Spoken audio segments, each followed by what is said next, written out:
From WHYY, it is Hittin season. Hey there, podcast pals. I'm John Stolnis from The Good Fight. You can follow me on X and Blue Sky at John Stolnis.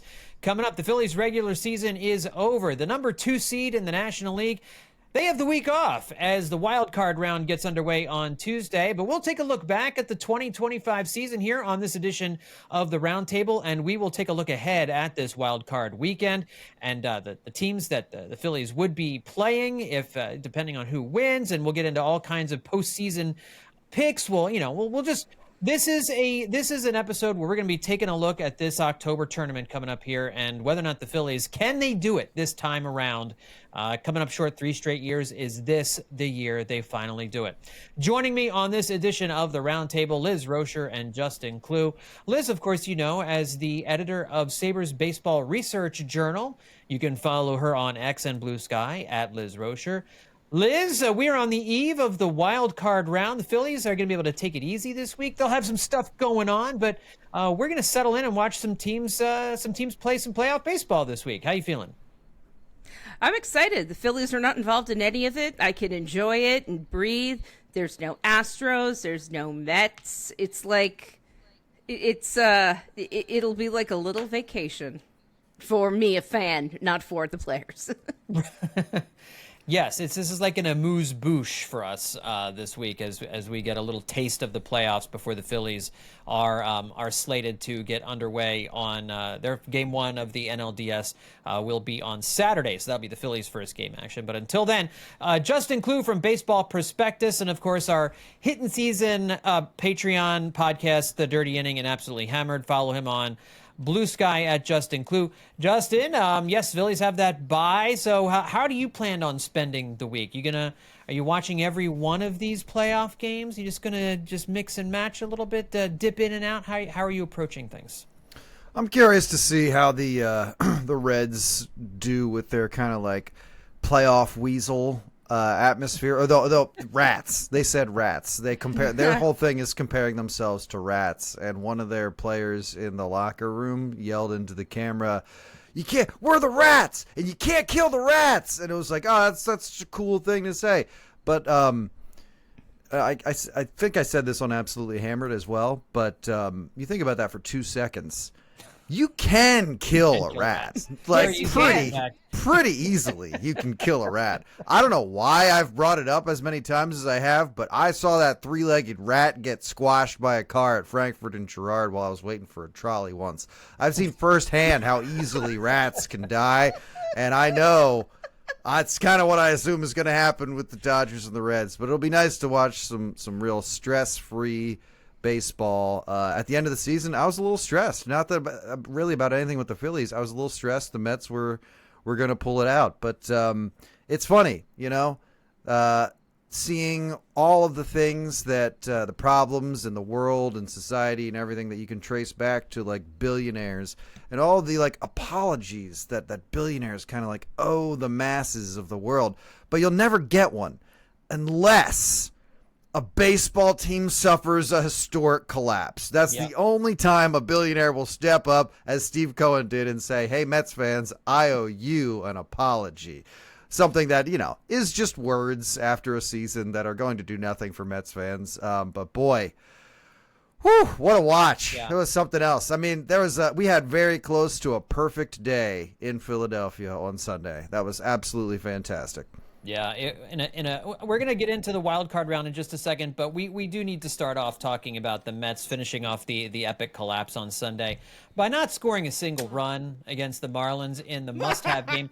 And the Reds did their part losing to the Brewers. I mean, they knew that was happening for most of the day, and they couldn't scratch out a single run against the Marlins. Did I say Mariners? I meant to say Marlins.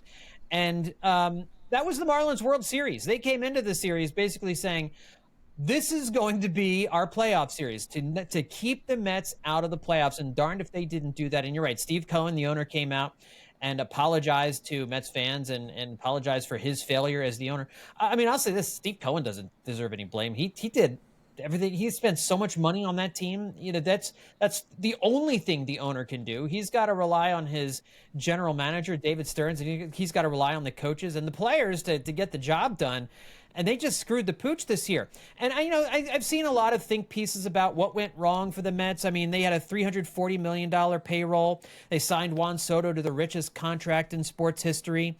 They had the best record in baseball on the morning of June 13th, and then went 38-55 the rest of the way. They blew a 5.5 game lead, and it's not like the Reds got super hot and chased them down like in 2007 when the Phillies got super hot. They just blew it. They just couldn't string enough wins together because they kept playing such bad baseball over the course of these last 3 months. I think only the Pirates and the Nationals and the Rockies had more losses than the Mets since June 13th. I mean, that's just crazy. So, I mean, yeah, Justin, it's one of those things where the Mets just totally collapsed here, and it wasn't on the owner. The owner did everything he could. I mean, they had injuries. That was a big problem, but this wasn't like, I don't think he needed a whole lot of think pieces here. They couldn't pitch. They had no pitching throughout the course of the season. I mean, it's not leadership in the locker room and all this kind of stuff. They didn't have anybody who could throw any starts. Yeah, I mean, I feel like that's kind of why you can disagree with your thought that look, Steve Cohen wanted to do everything he could to make this a team, but a playoff team again. But I think that I don't know. I think the Juan Soto thing was like some jangling keys that were like the hottest story and the fun, sexy signing, and they signed him away from the Yankees, and the Mets got really caught up in having somebody that like the Yankees couldn't get and who chose to come to the Mets instead, and it was like this huge deal. And then everybody took like 3 seconds and was like, this team doesn't have a pitching staff really. And I remember Rosenthal being the first like national writer to really kind of point that out as we were going into the season. And I feel like Steve Cohen, if he spent like the most money in the world on Juan Soto, fine. But like if his whole bag is the Mets are a plaything that are a part of my suite of billionaire playthings, and I'm going to be like the conquering hero who comes in and dumps all this money on them, and suddenly they're going to be really good and we're all having a great time. Didn't just skip the pitching with that approach, decided to pull back. And not even like, we signed some mid-range guys and, there's an excuse there. No, they just kind of like thought Sean Manaea would be good again. And they thought David Peterson would have the stamina to stretch that success through the whole season. They thought Clay Holmes was going to work out as a starter. Frankie Montas. Holmes I know, good. but that's the one that worked. But when you're you're planning your whole rotation around like, okay, well, like the problems the Phillies had, but they were like, well, we're putting a guy in here that we're thinking this is kind of a maybe, but if it pays off, we'll look smart. And the Mets kind of like had a ton of that going on in their rotation, and they wound up not looking smart. And guess what? In some cases, money does solve those problems. So if you were willing to go as crazy as Steve Cohen said he seemed like he was going to be, he would have spent more money on finding pitching to make that a more passable pitching staff. Just give them something, but they just didn't. And like you said, the Mets had, I think, the best OPS in baseball from like August 1st to the end of the season while they were collapsing. They had the highest OPS for any team in baseball. Obviously, the pitching is the problem, but not only that, it's like so clearly a huge problem that you can't argue that it was anything other than a complete miss for them going into the season. Yeah, and Kodai Senga getting hurt during the course of the season, he came back and was just awful for the. I mean, so they didn't have anybody who could make starts for them in the second half of the season. And Liz, I was reading an article in The Athletic. I think Tim Britton was the author of this. I was just looking at it before we started recording tonight. It's really interesting because like the players, like we were definitely better than we were last year, but we had zero vibes. We had no vibes. Like, you can't create that. I think that's something the Phillies had to learn the hard way, albeit in a more gentler way than the Mets did. You can't create that type of environment. It has to happen naturally. I think they said, people would come into the building. It was like magic. You walked into the building on a day like today and you're expecting to win a game. This year, I don't know. I mean, the answer was no. They walked in not expecting to win a game. They went in expecting to play, and it's really interesting that no one thought that Juan Soto negatively impacted the clubhouse, and that seems to be true. The only stories about Juan Soto came from the New York media, and it was about him not looking happy or the crazy crap that you hear from the New York media when they're unhappy with their highly paid player. Remember when the Mets and Yankees played each other, and they were like, he was seen laughing with his former Yankees teammates, who he wishes he was still playing for. That was an insane weekend. The entire New York media went completely deranged. That was nuts. Yes. Well, because they're all stuck in a single press box, coming up with ideas. It's like they're hotboxing their own insanity. Just exponentially grows and grows until they come up with the most insane stuff you've ever heard. Yeah, and I'll say this too. I mean, I think there were certain reports during the course of the year that he and Francisco Lindor, it's not that they didn't get along, but that they just didn't really have much to do with each other. And you saw like at their a lot of the players are saying that the locker room wasn't fractious, and everybody was working really hard all year. There was good leadership. When something needed to be said to somebody, it was said. It just, I come back to the fact that they didn't have any starting pitching, and you can't win games if your pitcher's only going 2 or 3 innings every single night, and that was the big problem with the Mets.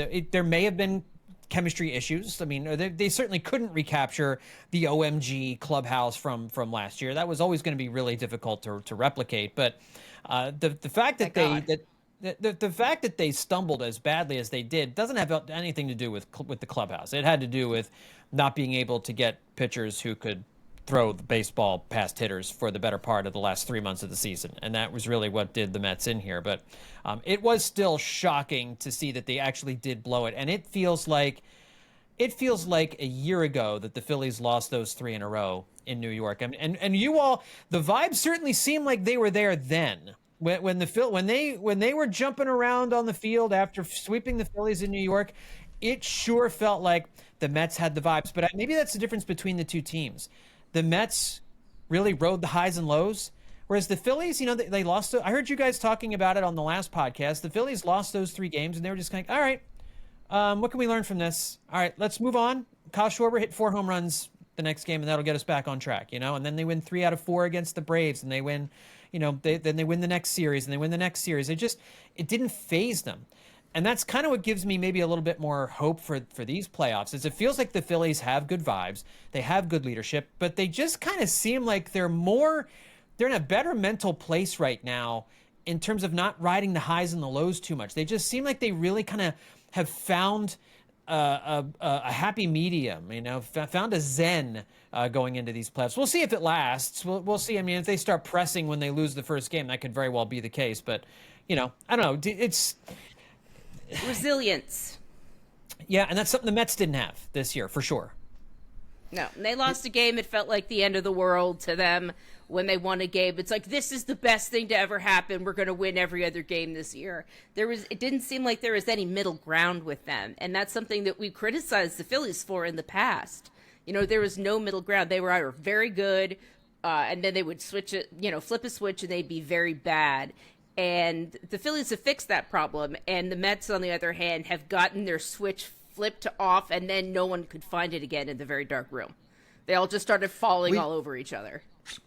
We've talked a lot about how similar Phillies and Mets fans are, but I think we're seeing a big difference, at least in the more modern version of that dynamic, is that the Phillies fans are scared all the time that the thing that's going to happen to them are the things that happen to the Mets all the time, and in fact don't actually happen to the Phillies as much. The Phillies will lose tough games and heartbreaking games, and they'll suffer through that, but the Mets seem to do so in such, like, the timing is always extra savage. There's always like an extra dagger twist, and Jason Stark referred to this Mets collapse, the word he used was unimaginable, and I can't imagine a actually less accurate way to describe it. It's very easy to imagine the Mets collapsing and losing out on the last day of the season. We've literally seen them do that before. I remember finding my seat at Citizens Bank Park and seeing that Tom Glavine and the Marlins were already crushing Tom Glavine was getting crushed that day. Yeah. In 07, like, they were already, like, there wasn't even any dramatics that day in 07. The Mets were they were done. It was like from the outset of that game, and the Phillies just had to win to get into the postseason. 2008, another Mets no-show. And then I'm pretty sure, which was the year, I'm not even sure it was a year where the Phillies were going to the playoffs, or maybe it was kind of recently, where the Mets, like, they had a good year and they finished okay, but they did still, like, they snuck in a secret collapse in that, like, the Braves took the division ultimately and the Mets were set up to do that, and then they wound up taking a wild card spot. Like, the Mets collapse all the time. And, you know, that's what we've been talking about, at least for this specific Phillies team this year. They never did that. They never spiraled. They never fell so deep down the hole. They were able to correct themselves. And I think that has more to do with what we've been talking about for a couple weeks now, and what you just mentioned, John, a good approach as opposed to capturing momentum, which is easily lost. I'll say one more thing about the Mets, and then we really should move on. I wanted to get your we don't have. We can linger on this for sure. What did you make of the Mets announcers getting very, very upset at the Marlins taking their team picture as the Mets collapse as the backdrop for a team photo? Like, clearly, it was the Mets announcers were incredulous at this, and obviously, honestly, it was kind of silly. I mean, did the Marlins make maybe a little bit too much out of beating the Mets in this series? I mean, I'm glad they did it. I'm glad they got up for it and made it happen. But, you know, is it also too a little bit of like, you know, relax, guys. I mean, you're third place team. You know, I mean, you were behind them in the standings. So, you know, I don't know. I think that, you know, the Mets broadcast didn't exactly come across looking good, Liz, in that situation. But I'll also say the Marlins, I think, were maybe sniffing themselves more than I would have in that case anyway. I think that the Mets announcers were letting their feelings get the better of them because when a team has nothing to play for, this is their, quote, World Series. I mean, that's attaching way too much importance to it, but like, it's their own stadium. Which stadium were they at? Were they at Citi Field? Because if it was at Citi Field, I can understand. No, they were in Miami. They were in Miami. They were in Miami. Then the three of them can shut up. It's not their stadium. If they were in Queens and they were taking the picture at Citi Field, then they can get annoyed. But it's not the Mets stadium. It's the Marlins stadium. It's the last day of the season, and they're going to do what they do. It's not your turf, man. They're going to take their team picture when they want to do it. It's the last game of the season, so of course they're going to do it then. And they swept you. You know whose fault that is? The teams. If they don't want to have a picture taken of a Marlins team that's really feeling itself after sweeping them and keeping them out of the playoffs, then don't get swept. Like, you don't want to get booed, don't suck. Don't want to make, you know, have the Marlins laughing in your face. Don't let them win 3 games against you. It's not that hard.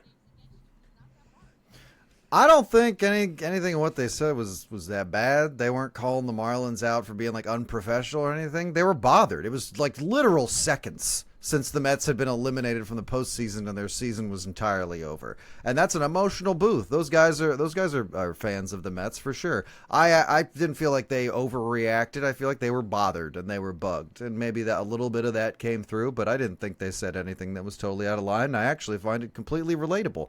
Do you remember, I think it was the first game after Harry Kalas died, and I think it was Heath Bell. It was one of those closers. It was big guys with hair and mustache or whatever. And it was a close game, and he came in and he struck out the last batter in a game the Phillies ultimately lost, and he was pumping his fist, and everybody was so excited. I remember being like, how dare you?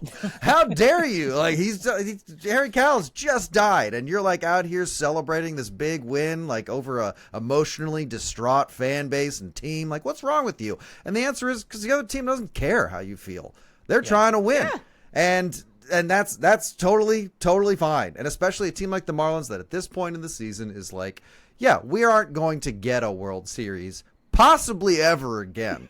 So we got to turn situations like this into the World Series. And you know what? After a long, stupid season, which we have seen plenty of in Philadelphia, where you're not sure if you're wasting your time in the dog days of August watching some mid-at-best team swing and miss at the same pitches they've been swinging and missing all year long, and nobody's developing, and guys you were excited about are hurt. After all that, to play a game that is at all meaningful, at least to one of the teams, which then makes it meaningful for you as well because you're part of the outcome of that, it's easy to get caught up in that, and you should get caught up in that. Remember the last day of 2011? You had all kinds of teams that weren't going to the playoffs celebrating on the field like they were going. When the Orioles did their part to eliminate the Red Sox from going to the postseason, and they celebrated on the field like they were going to the postseason, and they hadn't been for years, and everybody was like, man, everybody got to pretend at Camden Yards for like a minute. That's really true. That's what it is. Imagine what it would feel like if we were still going to play baseball tomorrow, but instead we have to settle for this, and I guess ultimately you got to take what you can get. So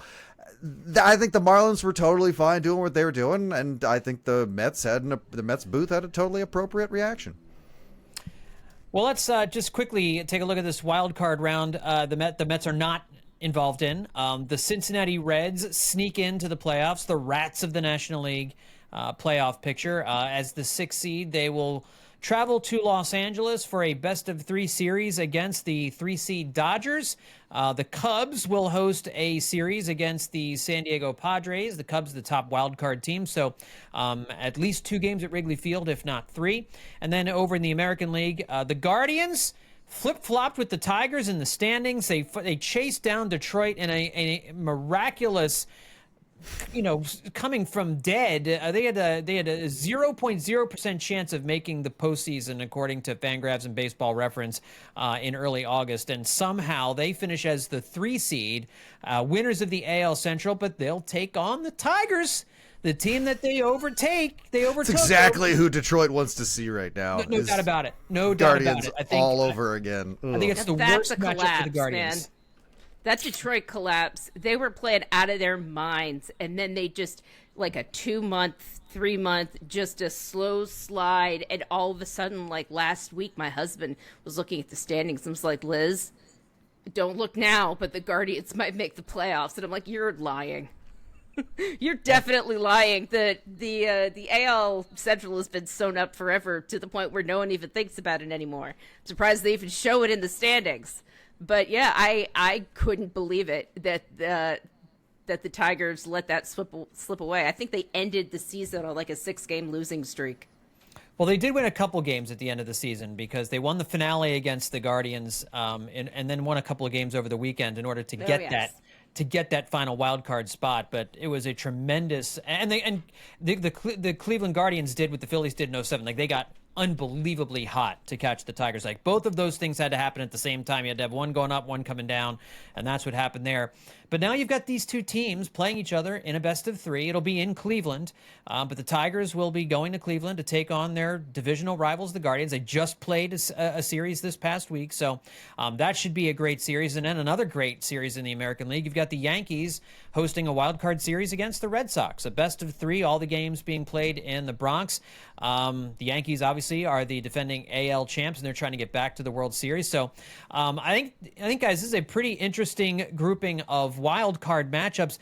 Justin, obviously, we're going to be watching Dodgers-Reds because the Phillies will get the winner of the Dodgers and the Reds. Right now, and Liz, jump in on this too. I mean, I think we're both thinking the better matchup for the Phillies, the easier path would probably be the Reds. I mean, right? Even though the Phillies had a better record against the Dodgers than they did against Cincinnati this year, I don't know that really matters that much. No, like I was thinking about this earlier, and like I could not. I mean, I'll be watching the series because it's an NL series that will impact the Phillies. I don't want to see how both teams are playing, but in the end, I don't care who they face. They've taken it to both teams, I think, at different times, and so yeah, bring them on, bring on whoever.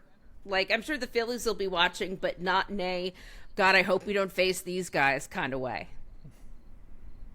They'll just be watching it to find out who they have to face. And they're like, all right, well, let's suit up.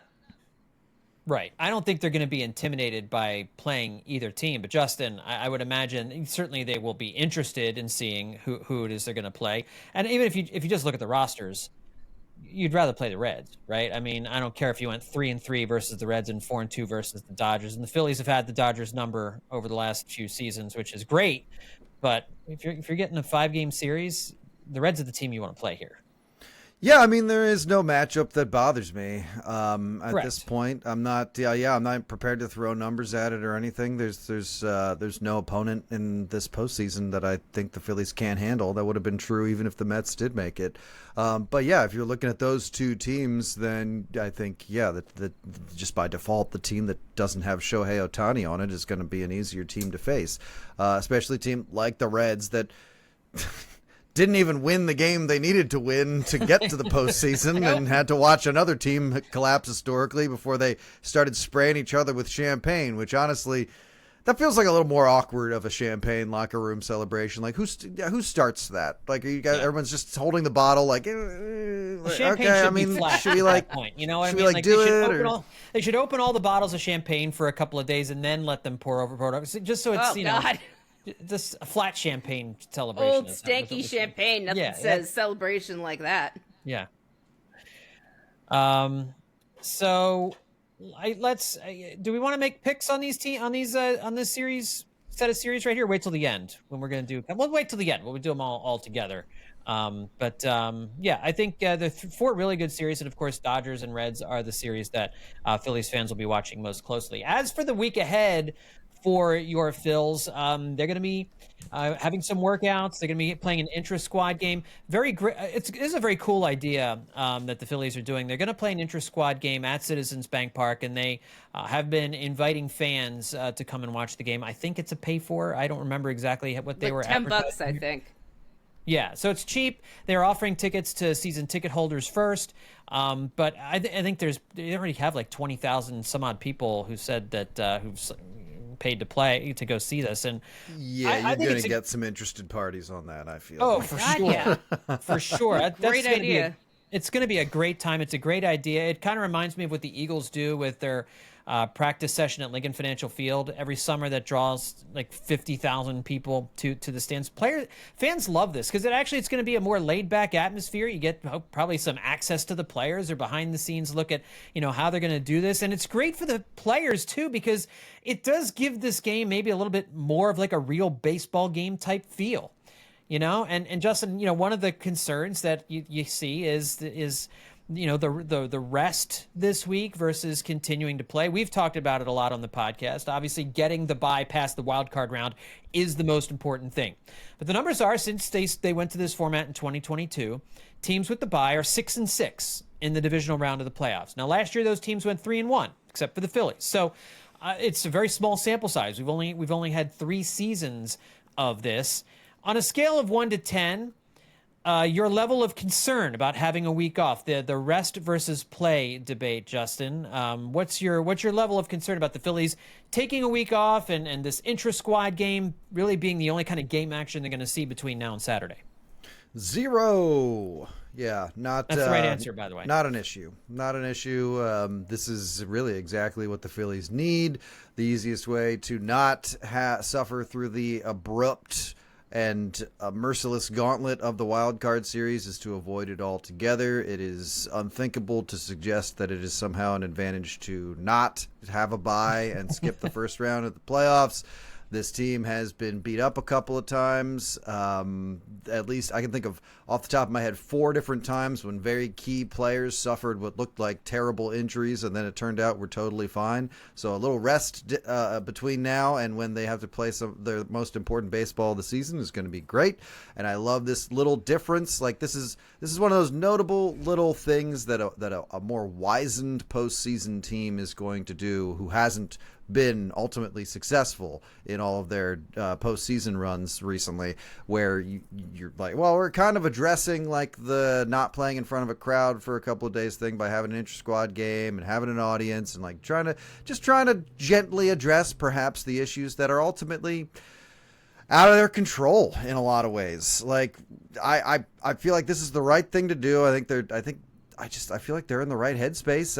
I don't think they're intimidated at all by any of the typical vexes and curses and insecurities that people say are problems for the Phillies, but are really just reflections of their own personal worries and concerns. Anxiety. Ultimately, at the end of the day, this team has been playing so well for so long. We're going to talk about our favorite moments from the regular season later in this episode, and it is wild to see what this team has accomplished on an individual and comprehensive level, considering how much time we spent biting our fingernails down to nubs about them this season. I think now, after we watched them play some of their best baseball this season going into the postseason, but not in a way that was like, their hair's on fire, and everyone was saying they're going to regress. No one was saying that. Everyone was saying they're playing really well because they're a good team, and this is what they're designed to do.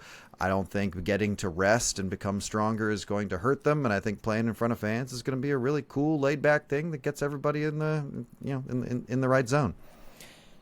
Yeah, I agree with that, Liz. I mean, a lot of these guys have some dings and some dents, if this means Bryce Harper can rest his wrist for a week and come back and have a hot streak in time for the playoffs, that's always a good thing.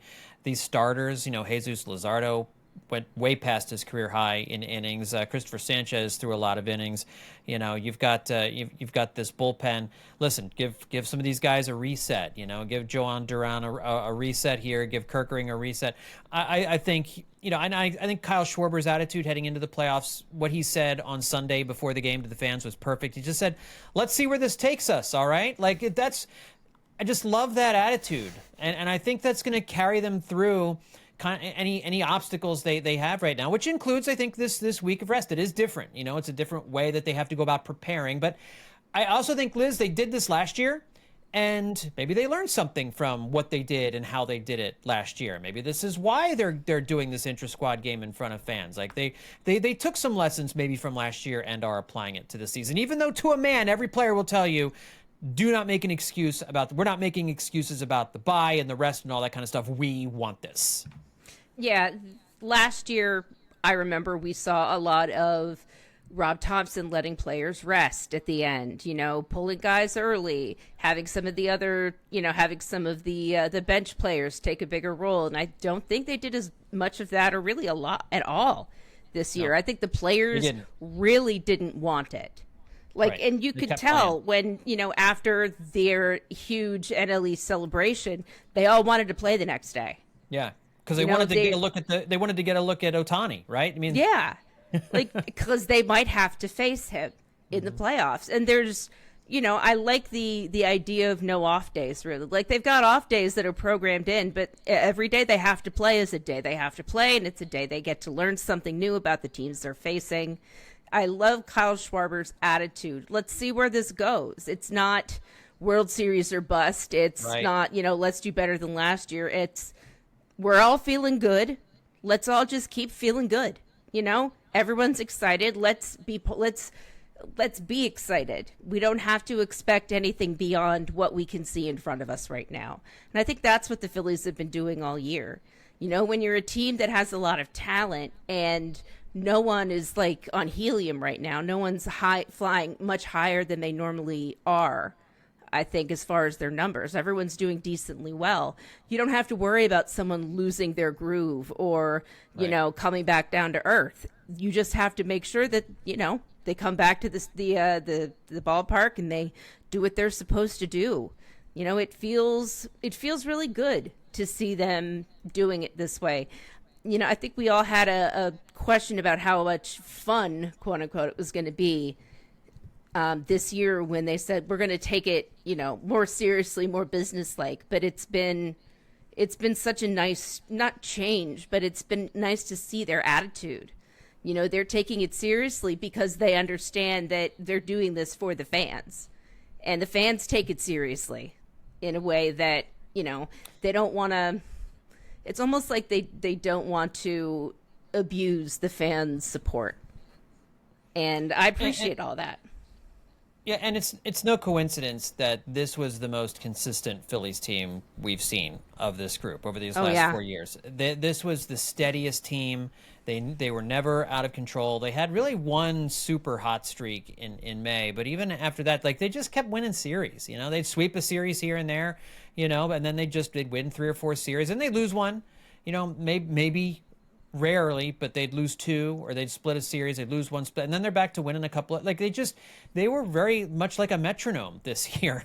They won 1 more game than they did a season ago. So I mean, they actually finished despite that huge race, that lead they got out to last year. They won more games this season. And so as this postseason begins, MLB.com released their pre-playoff power rankings, and they have the Phillies as the number 1 team heading into the playoffs. They have the Dodgers at 2, Mariners at 3, Brewers 4, Yankees 5, Blue Jays 6, Cubs 7, Padres 8, Red Sox 9, Tigers 10, Guardians 11, Reds 12. The Phillies have a winning record against all 11 playoff teams this year, by the way, except against the Brewers. They went 2-4, and then they split the season series between the Padres and the Reds. But they only had a losing record against one of these playoff teams this season. So, do you guys believe, Justin? Do you believe the Phillies are the best team in the playoffs? Are the power rankings accurate? Yeah. Yeah, I agree. I agree. I kind of don't want to see them pretty at much. tops of lists like this because I don't want them. You know, I like that lower profile success, like what you were talking about, like winning series, but not necessarily winning cartoon numbers of games in a row, like the Brewers, who went on that famous 14-game win streak, and then, by the way, went 11-10 in September. So clearly winning 14 games in a row is not the norm for a team like the Brewers. It's just, hey, they got hot. But, you know, ultimately, I don't see, again, there's no teams on this list that I'm like, no, they definitely have that advantage over the Phillies that people aren't talking about. No, Phillies aren't a perfect team. We're all aware of the flaws that they've shown this year, and even currently in their current form, like what can go wrong and what has gone wrong for this team. But they're also able to overcome every single one of the flaws that they have. They haven't always been all throughout the season, but at this point, they have struck a balance of sorts where any part of their team could be its biggest strength on a given night. Won't always be, but it can be every time. The potential is always there. I don't know what more you could ask going into the postseason, especially for a team like that's got that mentality in the back of their heads. That's like, all right, well, let's do this a 4th time. You know, I was thinking about this. I was comparing the Phillies' recent playoff runs to like a movie trilogy, and then you get this 4th one.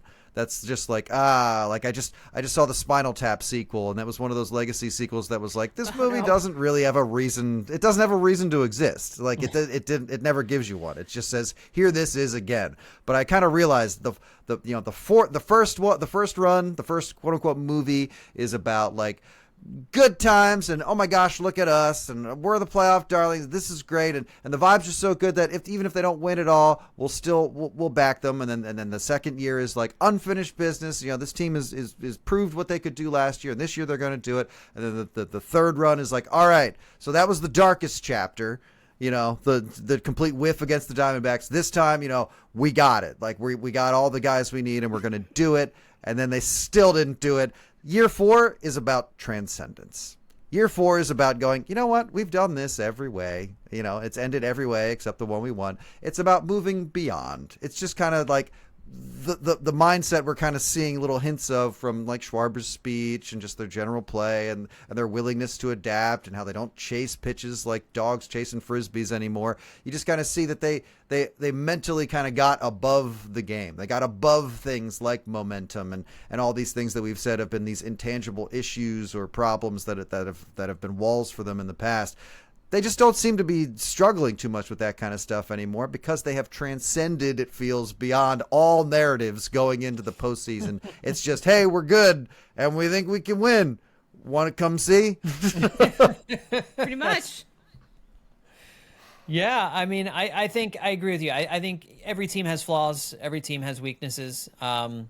And I think the Phillies' weaknesses are probably stronger than most other teams' weaknesses that they have, which is, I think they are well positioned, and I think they do enter as the most complete team in the playoffs. And that's saying something with the Dodgers in this tournament as well. But we've seen the Dodgers bullpen is in absolute shambles.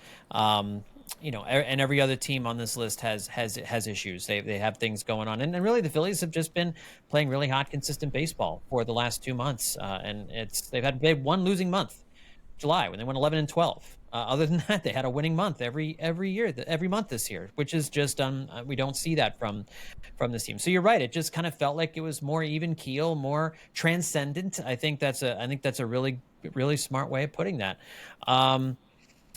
I did think it's interesting. If with this Dodgers-Red series, you do want this to at least go 3 games, by the way. Blake Snell's going to start game 1. Yoshinobu Yamamoto is going to start in game 2. And then Shohei Ohtani would get game 3 of that series if it goes to 3 games. If not, he would start game 1 of the NLDS against the Phillies at Citizens Bank Park on Saturday. So if you kind of want to push Shohei Ohtani off a little bit based off of the 5 no-hit innings he threw against the Phillies his last time out and how ridiculous he looks right now, it's just always helpful. This is the advantage of being able to skip the wild card round, is that if that series goes long, in game 1, the Phillies would have the pitching matchup advantage, right? You'd have Christopher Sanchez going up against their number 4 starter, which is what you're hoping for. What's the deal with Ohtani's innings limit in the postseason?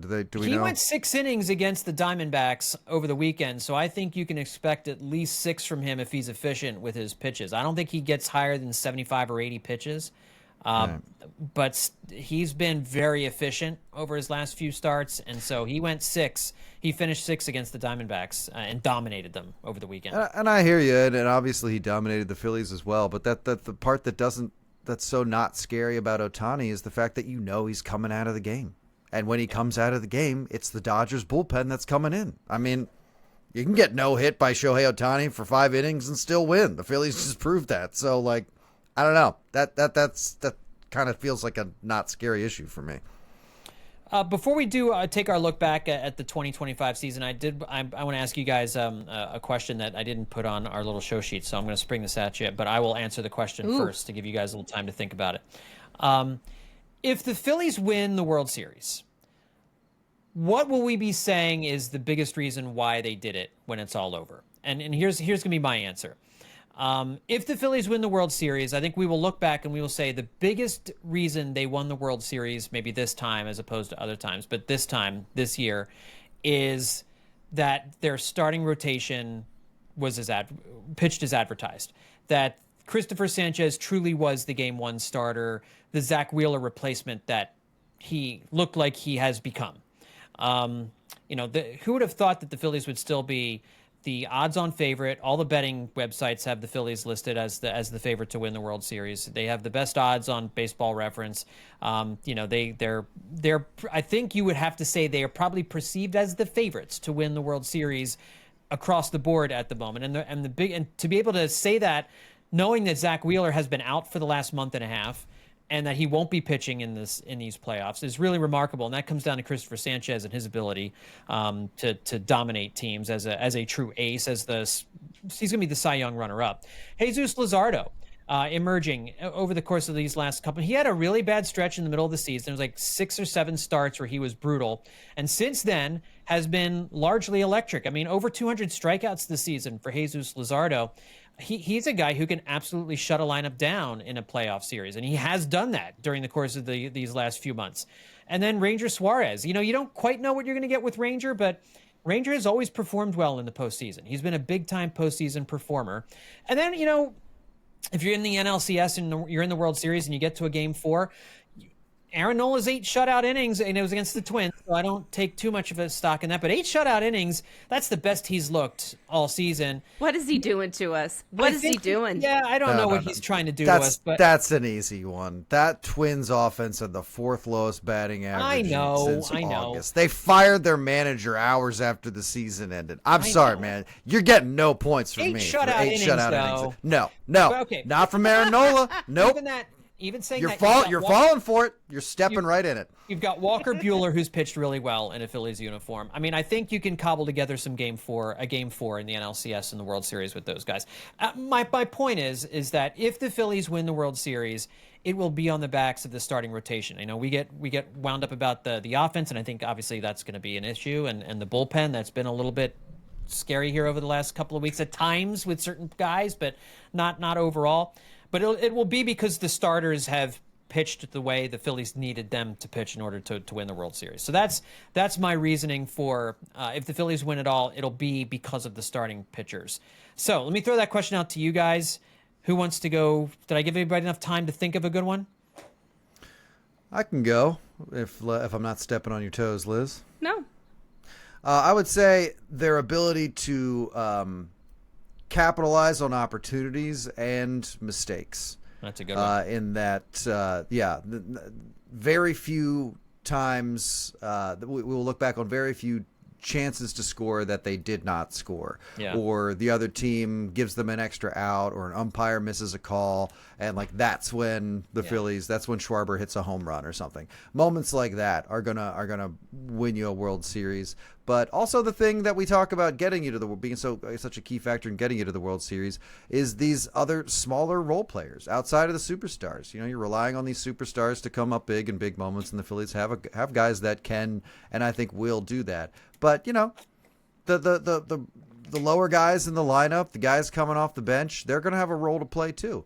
And them coming through in a moment where the Phillies need them, you know, that using that depth, that's going to be a big issue too. But yeah, mostly just not squandering opportunities to jump out in front and then add on as well, like scoring again in a game after, like, if you put up 5 in like the third and you're like, great, not taking the rest of the day off, just being relentless. I think that's what I'm going to land on, just being a relentless attack against every opponent. Love that answer. That's a great one. Liz, what do you have? It's hard to disagree with either of those, but I think a component of it is Dave Dombrowski's moves at the deadline. I will stand by this forever, that getting those 2 players at the deadline, Johan Duran and Harrison Bader, really did so much for this team's mentality, for their ability to play and play confidently. It added a new personality that seemed to be needed to the clubhouse. It settled the bullpen. It settled the outfield. And they haven't really missed a step since then. I think if you look back on a lot of the stuff that happened this season, everything that you guys said is true. But I don't think they get to where they are now mentally and, you know, just confidence-wise without those additions, you know, and without Rob Thompson trusting what I hope are his instincts and, you know, not letting Sanchez finish an 8-inning game, you know, not letting him go out for the 9th, because that's why you have Duran, you know, of spending just a little bit of time with Harrison Bader, not an everyday player, before realizing, oh, this kid has got something, and putting him in center every day. You know, not letting Nick Castellanos and his desire to play every day get in the way of putting the best team out on the field. And I think that's something that was happening before they acquired Bader. You know, I think Thompson was really reluctant to let Castellanos, you know, not start all the time because he's a veteran player. So I think, I don't know if that's sort of like why they would win, but I think it's one of the reasons why they are where they are now. And that mentality could carry them all the way through. Yeah, I think that's a good point, you know, and maybe that means, you know, Rob Thompson isn't as beholden to some of his sacred cows that he has been in previous off seasons, like Nick Castellanos, right? He's going to put the best team on, and that means Castellanos doesn't play in 2 of the 5 games of a series, then he doesn't play. Because, you know, we've seen Castellanos play the hero, we've seen him, you know, play the GOAT, and we've seen a lot of those guys do the same thing. So it's not just a Castellanos issue, but I think if we look back, and you know, the bullpen certainly, you know, No blown saves, no Craig Kimbrell moments. Can't have those. And got to hit with runners in scoring position, like Justin said. Take advantage of opportunities when they're presented. Man, you get a leadoff double, get a run in.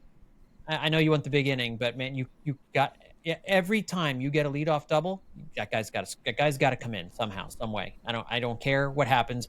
You've got to convert those things. You've got to convert the runners on third and less than 2 outs. Like you've got to do those things, and it's going to require a level of concentration and bearing down and intensity and all that kind of stuff and execution. So, but yeah, it's going to be very fun, very interesting as this team gets ready for Saturday. All right, let's take a quick look back at the 2025 season now that it is officially in the rearview mirror. Phillies go 96-66, win the NL East by 13 games. That's the largest divisional spread in baseball.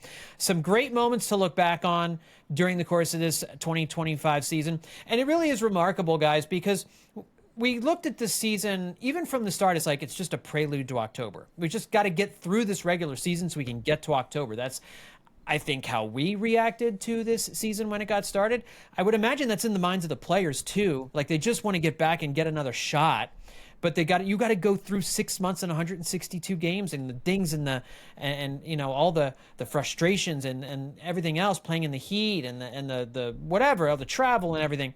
Like they went through all that, knowing that everything was pointing towards October. Like you just had to get through this. And they had one of the most consistent and best regular seasons they've had in winning 96 games. It's just, that to me is remarkable in and of itself. The fact that they could go through that knowing like that this regular season was just a prelude and yet still excel and have a really, really good regular season. Liz, give me your favorite moment from the regular season to start us off. What is your favorite moment? I'll say when they gave the Mets a dose of their own medicine. That really stands out to me when they completed that 3-game sweep at home. It really, yeah, 4-game sweep. 4-game sweep, excuse me. Yeah, 4-game sweep at home. They really, it felt like they had washed off all of that, from any remaining, sadness or, doubt that they could do this, they could do anything. Really was really done that series. I enjoyed it immensely. It's that closing moment's one I'm going to remember for a long time. What a wonderful experience that was. Yeah, just to refresh, 1-0 on that Monday in game 1 of that series, 9-3 the second game, Yes. 11-3 the third game, and then they're down 4-0, and you figured, okay, they got their 3 wins. You go down 4-0 in the first inning in the finale. They're not okay. You win 3 out of 4. You've put the division. No. We're gonna actually rip your hearts out, and we're gonna win this thing 6-4. Like that was how we're gonna do it. Just punishing Yeah. at every turn. That was it for the Mets. That ended their season. Justin, what was your favorite moment?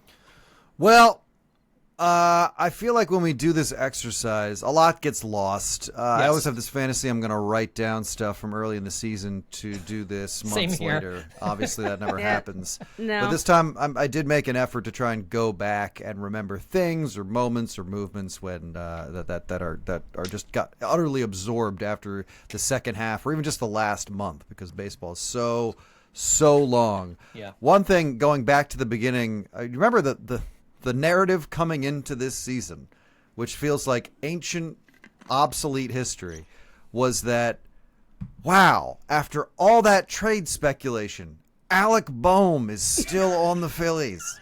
That was like a huge deal for people going into opening day. And after all that, the theme of that day was like, we're glad he's here. He went 2 for 5 on opening day. He scored a run and knocked in 2 runs. So, clearly he had a role to play here. And by the way, split the season into 2 halves. Alec Boehm had a top 3 batting average on the Phillies in both halves. So he has always he's quietly productive. I think we know that by now. When you look at RBI leaders on this team, Alec Boehm's always up there. He's like a top 3 at least. on this team every time there's RBIs to be had. So yeah, that was funny to me to remember that was a big deal. But I'll just go through this giant list of little moments I have really quickly. Jesus Luzardo debuts a sweeper in the second game of the season, dominates the Nationals. Yeah. Comeback win over the Dodgers to win their first series against LA, featuring a Nick Castellanos grand slam. Same series when in game 1, JT had to glue his hand shut to keep it from bleeding because he cut it opening a water bottle before the Phillies gave the Dodgers their first loss of the season. Yeah. Trey Turner's 4-hit night against the Marlins when Jordan Romano almost gave up an 11-4 lead before the Phillies won 11-10. When the Phillies broke out of an offensive slump following the first Mets sweep in April, they smashed the Cubs in a game when everybody but Johan Rojas had a hit and Max Kepler had 3. Bryson Stott scored on a walk-off wild pitch, something the Phillies haven't done since 1993. A NOLA start, I forgot. He actually pitched 7 innings of 1-run ball against the Cubs. I've been saying he didn't really have starts like that. He did. I forgot about that one, so he credit where credit's due. Yeah, that one, and then the 6 shutout innings. Yeah. Those 8, again, they don't count. Comeback win against the Rays when Stott hit a 3-run homer, and the Phillies scored 6 times in the 8th, 9th, and 10th to win it. Rangers' first he's back start when he shut out the Guardians for 7 innings. Schwarber locking in a 46-game on-base streak that started in 2024 with a 2-homer game in Cleveland. Harper hitting his 1,000th career RBI against the Pirates. Mick Abel striking out 9 in his debut with 6 shutout innings right when the Phillies needed a shot in the arm like that. Schwarber hitting a 466-foot bomb against the Rockies, who the Phillies swept in 4 games in the middle of winning those 9 games in a row. That was their longest win streak of the season. Johan Rojas's crazy twisting catch in dead center in a 1-0 game to keep it a 1-0 game in the 8th. Otto Kemp having 3 hits in his 3rd major league game, helping to set up a walk-off win with a sac bunt in the 9th. Sweeping the Blue Jays when they were at their hottest in June, including an 8-0 stomping with a 7 shutout innings from Ranger and 5 different hitters knocking in runs. That 10-2 win over the Mets when Real Muto and Castellanos scored on top of each other while trying to slide into home plate basically at the same time. Zach Wheeler's Father's Day gem. Trey Turner trying to become the founding member of the 4 Cycles Club, but accidentally homering off position player Luke Williams instead of tripling when they beat the Braves 13-0. Wheeler throwing 1 over the minimum against the Reds in July. Bryce Harper hitting a homer and 3 doubles as the Phillies routed the Giants. Kyle Schwarber being named All-Star Game MVP despite not playing a position or having an at-bat. The Phillies giving Christopher Sanchez his All-Star bonus even though he got skipped over for Jacob Mizorowski, who finished the season with a 4.36 ERA. Kyle Schwarber's grand slam against the Angels right after winning the All-Star Game home run derby and extras. Walk-off catcher's interference against the Red Sox for Edmundo Sosa's first ever walk-off in general. Schwarber's 1,000th career hit being a home run to help beat the Yankees. Joan Duran's first appearance and save in Philadelphia. Schwarber hitting 2 homers to reach his 40th of the year in 1 game, including another grand slam. Brandon Marsh just catching absolute fire from August to the end of the season. I'll have more to say about him later. Bryce Harper hitting 2 homers over 440 feet in the same game. Sanchez striking out 12 against the Mariners, and that whole series in Seattle, which is historically the best series the Phillies have ever played in their existence. They had the most hits in that amount of time in more than 25 years, and their most strikeouts by their pitching staff since at least 1900. The emergence of Harrison Bader, any of the times Harper, Duran, Real Muto, Suarez were somehow pretty much totally okay after near critical and disastrous injuries. Rafael Marchand's game-winning home run against the Dodgers. Phillies Karen, has to be said. Standing ovation for Garrett Stubbs on the last day of the regular season. That was very touching. I loved that.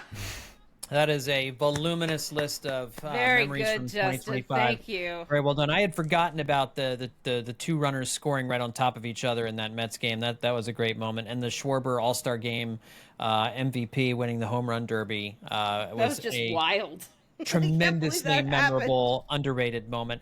And you didn't even mention the 4. Did you even mention the 4 homer game? Because it's too obvious, right? No, because I saw you had that one, so I wasn't gonna. Yeah, the Schwarber 4 home run game was certainly a favorite moment from the regular season, and clinching the NL East. It seems like it's an easy one, but the way they did it against the Dodgers in LA, because they were down 3-0, and then they scored 3 in the 7th. The Dodgers score a run in the bottom of the 7th to give them a 4-3 lead. The Phillies tie it up. So then it's 4-4. The Dodgers go up, make it 5-4. Then the Phillies. No, hang on, I'm not doing that right. I'm missing the first inning. The Phillies started the scoring with a 1-0 lead. Then the Dodgers made it 3-1. Phillies go up 4-3. It's 4-4, 5-4, 5-5, and then the Phillies win it in the 10th, 6-5, in just a tremendous baseball game. I think it was probably the best overall baseball game played this season by the Phillies. That game against the Dodgers where they clinched the division. That was a phenomenal game.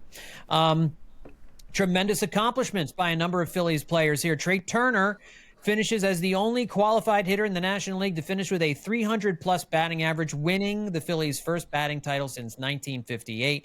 That 66-year gap between batting titles is the longest any team has ever had between batting titles. The White Sox's 53 years was next. They went from 1943 to 1997. Of course, Kyle Schwarber slugs 56 home runs, leading the National League in homers and RBIs, 132 RBIs, and had the 4-home run game and the All-Star Game MVP. Brandon Marsh, 0.95 batting average at the end of April, Justin, finished hitting 280. John Clark of NBC Sports Philadelphia said that was the second biggest turnaround from the end of April to the end of the season in baseball history, which that would be pretty incredible. And then Christopher Sanchez leads all National Leaguers in Baseball Reference wins above replacement. Only Aaron Judge had more Baseball Reference wins above replacement, and he led all pitchers, including Paul Skeens. The Phillies, the only team with two 200-plus strikeout pitchers in Luzardo and Christopher Sanchez. Wheeler would have given them 3 if he'd stayed healthy. He finished with 195. What a season he was having. Like, it's so horrible the way it ended, but, I mean, his performance is what I think started to give at least me faith that the Phillies were really going to do something this year. Like, if he's doing this, what's going to happen when the rest of them wake up? And we saw, even though Zach Wheeler cannot be with them. You mentioned Turner winning the batting title as the only player with an over 300 batting average. The Phillies, first half to second half, the offensive journey this team went on was more productive than I would have guessed because they didn't have anybody who hit 300 in the first half of the season. They had 4 guys hitting 300 in the second half of the season. They had 1 guy slugging over 500 in the first half. They had 5 guys slug over 500 in the second the slug half. Came. I mean, the power showed up, and honestly, I didn't realize this. Every regular position player had at least 10 home runs, had at least 11 home runs, had double-digit home runs. All of them. Alec Boehm and Brandon Marsh had the fewest with 11, but they all hit double digits home runs. That's crazy on a team that has the guy who hit 56 home runs. That's crazy that there were that many other home runs hit in addition to him. I mean, we spent a lot of season talking about how this team didn't have the power hitting it needed, and they found it. I guess it did. They found it. It wasn't there early, but they found it. It's only the second Phillies team ever to have at least 10 players in double-digit home runs. The only other team to do that was in 2017. Which is a great list of players, by the way. That was the year of the juice ball, too, in baseball. That would explain a lot, flying all over the place. It is a tremendous effort by the Phillies offense in the second half. And, man, just let's carry that into October. That's what I was saying when they were playing. Can we bottle this? Let's just bottle this and take it into October because everybody in the lineup was contributing pretty much every night. Trey Turner changing the way he plays, changing his approach. We came into the season. Listen, his first 2 seasons in Philadelphia were kind of disappointing. There's no way around it. Too streaky. He was just too up and down. And he came into the season saying he was going to sacrifice some power to be an all fields hitter. And you just saw what a difference it made. That's the player they needed. And Trey Turner became that player this year. He finally gave them a bona fide leadoff hitter and allowed them to move Schwarber down in the order a little bit. I think it helped Schwarber see more pitches.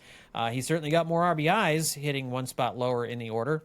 I don't want to lose the Trey Turner discourse either because, I mean, the changes that he made were extremely helpful. And his defense was light years better this year than it was in his previous 2 seasons in Philadelphia.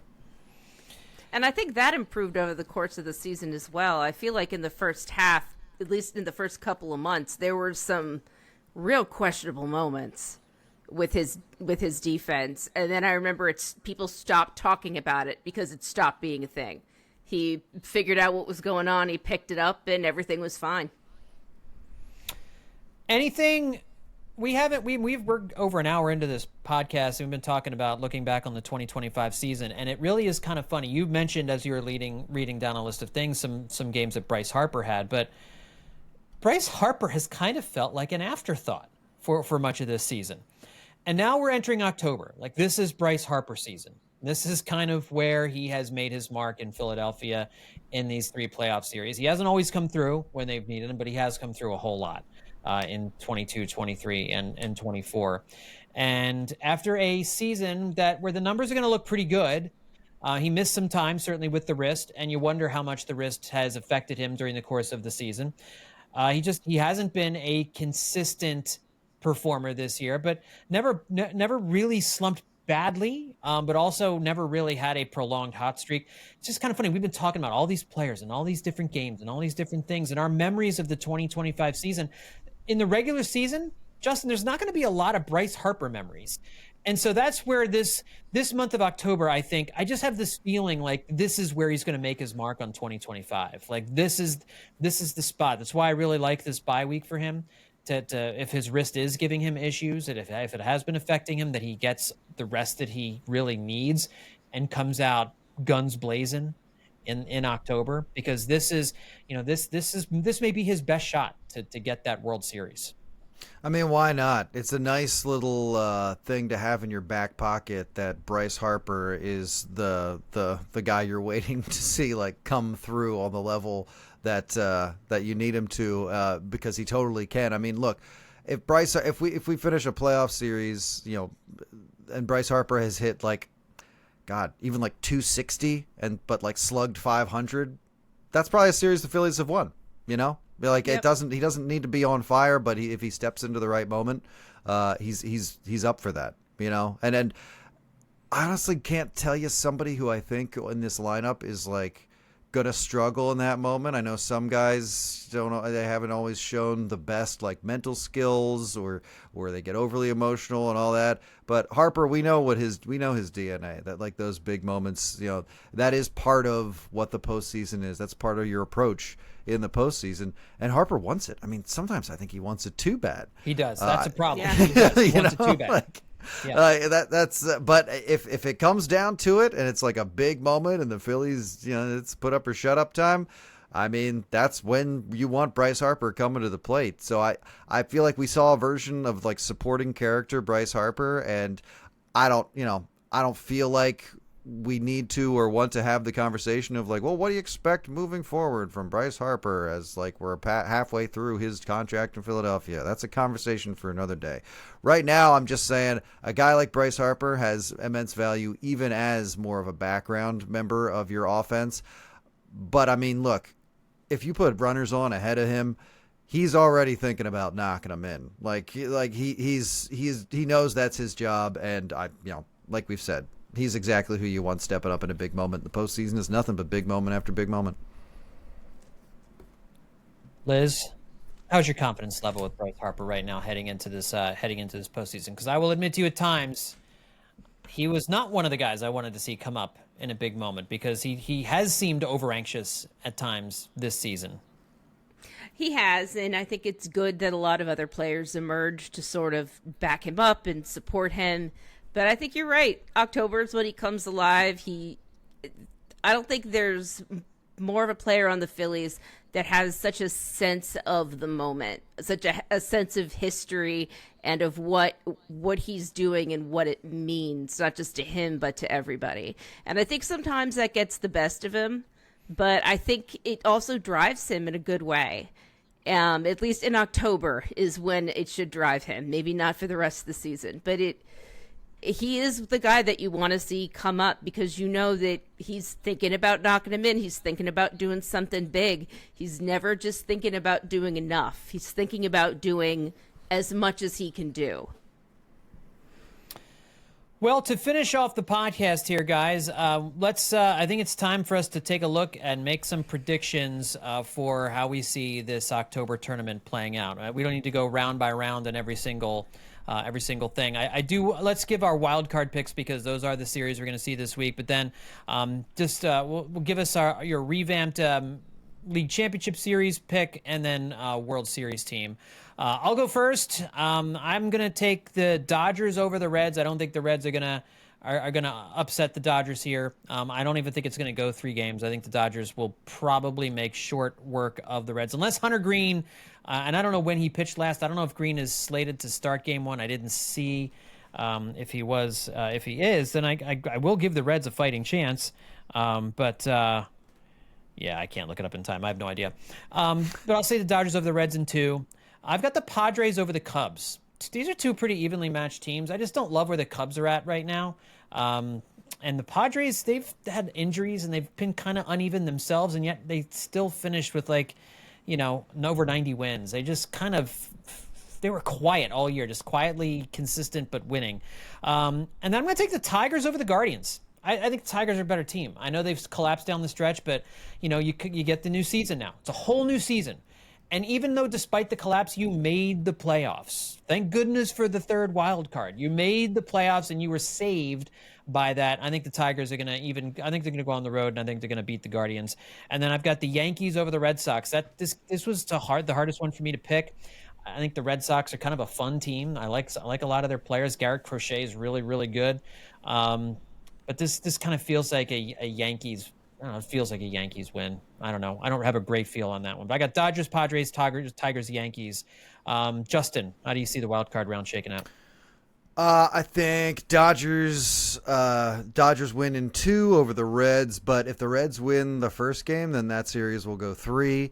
I think the Padres beat the Cubs in 3. I think the Yankees beat the Red Sox in 2, and I think the Guardians finish off the Tigers collapse. There's moving pieces there, and I don't think the Tigers have it. I really don't. Riley Green's having some problems right now, and I think a lot of that was working earlier is just not working now, and sometimes that happens to teams. I mean, it's like Phillies coming out hot and then slowly kind of dying out over the second half in 2024. So, I feel like the Guardians have that one. But, that's how I see the wild card going.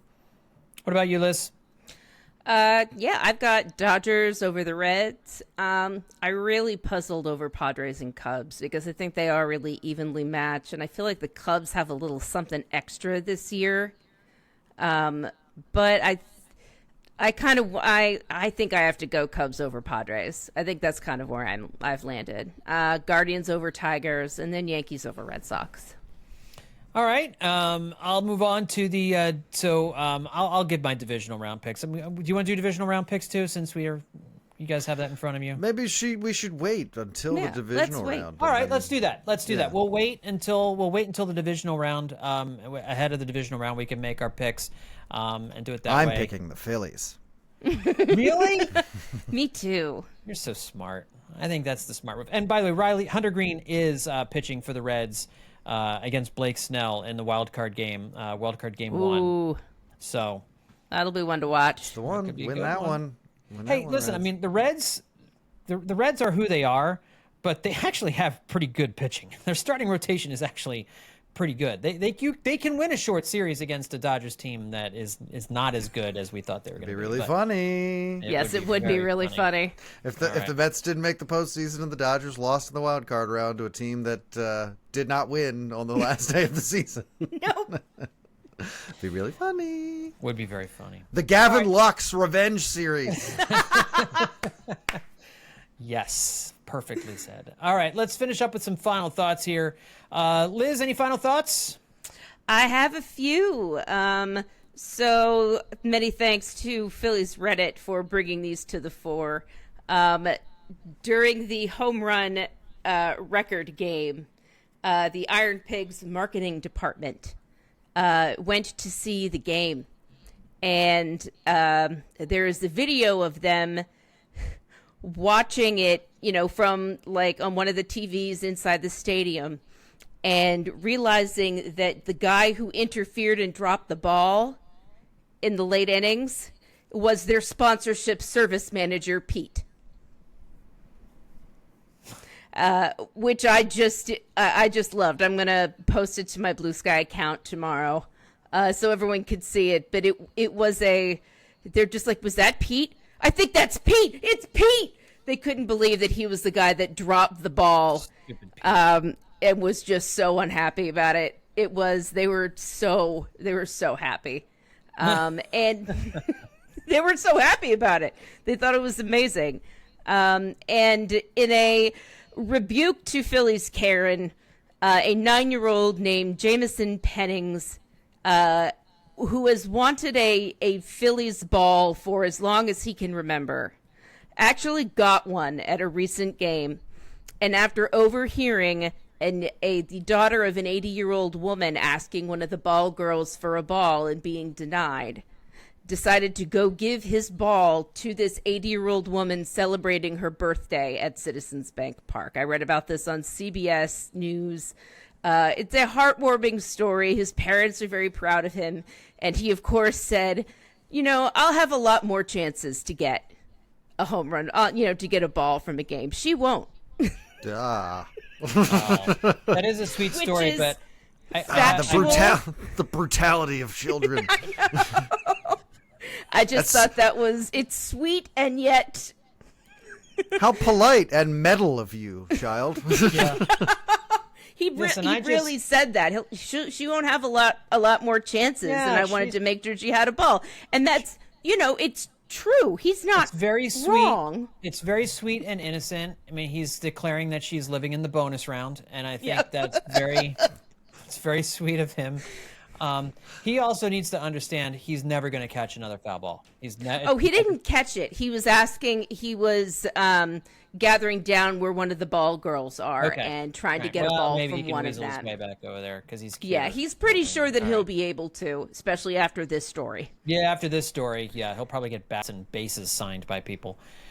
All right, that's a great story. Lovely story. 2 lovely stories there. That's fantastic as we head into the playoffs here. Justin, final thoughts. Got the second new Dirty Inning of the Month in under the wire today with Dr. Trevor Strunk. We got a new episode over at the Hittin Season Patreon on...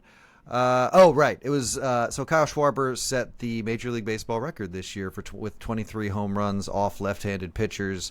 That broke a record held by Stan Musial, who in the summer of 1949 hit 22 home runs off lefties, and only one of them was a Phillies lefty. So we talked about that game. We talked about Stan Musial's journey to that game, and we talked about the Phillies pitcher who gave up the home run, his journey to that game as well.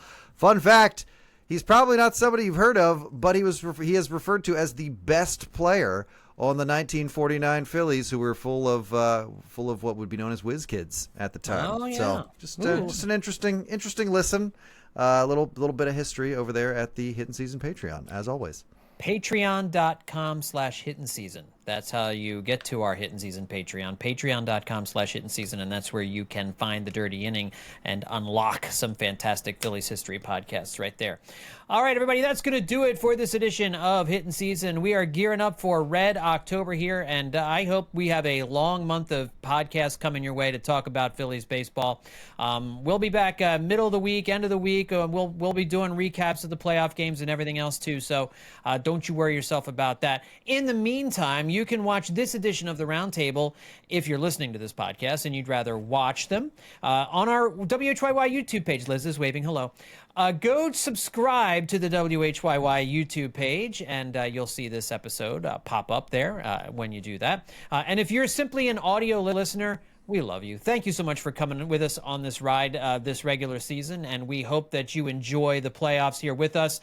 We are on Apple Podcasts, Spotify, wherever it is you get your podcasts. Tell your friends and family members about this show. Leave a 5-star rating at Apple Podcasts to help us grow as we move through this October journey with your Phillies. Thanks, everyone, for tuning in. We'll talk to you next time right here on Hittin Season.